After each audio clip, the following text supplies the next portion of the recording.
Minggu lalu kita bahas tentang bab niat. Nah, seorang pengusaha atau usahawan atau wirausahawan muslim itu harus mempunyai niat yang benar, niat yang lurus, niat karena Allah Subhanahu wa taala. Bahwa setiap usaha yang dilakukan itu adalah atas titah Allah. Karena Allah Subhanahu wa taala lah yang memerintahkan hambanya untuk mencari rezeki. Di antaranya adalah dengan kuadran usaha atau bisnis. Maka setiap orang yang kemudian punya bisnis, punya usaha, pastikan niatnya benar, niatnya lurus. Kenapa? Karena ternyata faktor niat ini yang nanti akan mengantarkan kita bisa menembus akhirat dengan kemenangan, dengan sukses. Bukan hanya sukses bisnisnya di dunia, tapi juga nanti kelak akan sukses di yaumil akhir. Maka setiap usaha, setiap bisnis niatkan karena Allah Subhanahu wa taala. Kemudian diturunkan dengan niat atau dengan motif-motif teknis, misalnya saya bangun bisnis karena ingin bangun masjid. Saya bangun bisnis karena ingin bangun pesantren. Saya ingin dapat kekayaan dengan dapat profit itu karena ingin membiayai agama, ingin membantu umat dan sebagainya. Nanti itu niat tersebut akan menjadi energi yang luar biasa dahsyat yang akan menggerakkan setiap usahawan muslim. Baik, nah sekarang yang kedua martamania, bahwa akhlak atau attitude atau etika usahawan muslim itu adalah mempunyai akhlak yang mulia gitu ya. Mempunyai attitude yang mulia, budi pekerti yang luhur. Karena ternyata martamania membangun bisnis itu adalah membangun akhlak.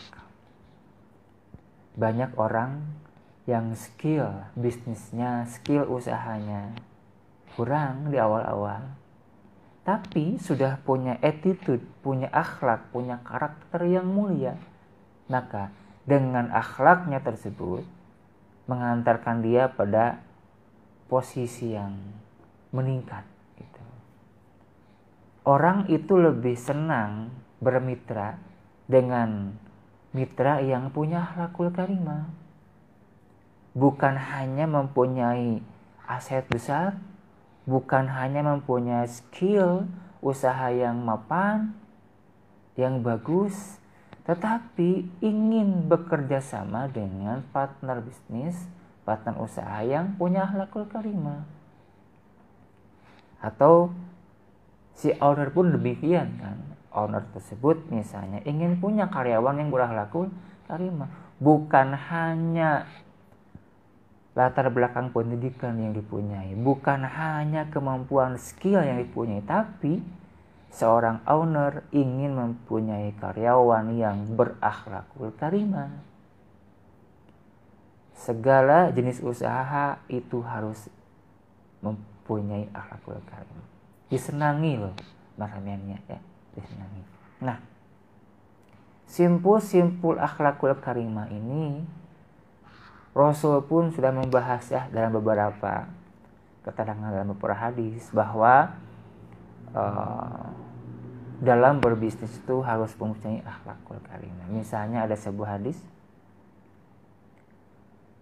at-tajirus suduqul amin ma'an nabiyina wasiddiqina wasyuhada. At-tajir, pedagang, pebisnis, pengusaha, wirausahawan, suduk yang jujur, al-amin yang dapat dipercaya, yang trustable, yang amanah, ma'an nabiyina wasiddiqina wasyuhada. Kelak akan bersama para nabi, para siddiqin yang membenarkan agama, bukan mendustakan agama, wasyuhada dan juga para syuhada. Kan keren marhamenia ya, keren. Makomnya nanti akan setara gitu ya, akan bersama para nabi, para siddiqin, para syuhada. Hadis Tirmidzi Ad-Darimi dan juga hadis Al-Hakim. Maka bagi siapapun, tajir, pedagang, pengusaha, berusahawan, berakhlak itu bukan hanya akan menjadi magnet dalam bisnisnya, tapi akan menjadi wasilah jembatan. Posisi dia nanti di akhirat seperti apa? Kalau akhlak mulia, maka posisinya dia akan mulia. Kalau akhlaknya tidak mulia, ya akan rendah juga nanti posisinya. Menzalimi, ya, menipu, goror, itu bukan akhlak yang mulia. Itu hati-hati, akan menjerumuskan. Oke lah, secara duniawi misalnya orang yang goror, ya, orang yang zalim pada orang lain itu mungkin ya bisa untung, mendapatkan untung berlipat. Tapi secara tauhid, keyakinan, justru dia adalah sedang menggali jurang kebinasaan untuk nanti di yaumil akhir. Karena pada hakikatnya innal insana lafi khusr, semua manusia itu rugi, kata beliau.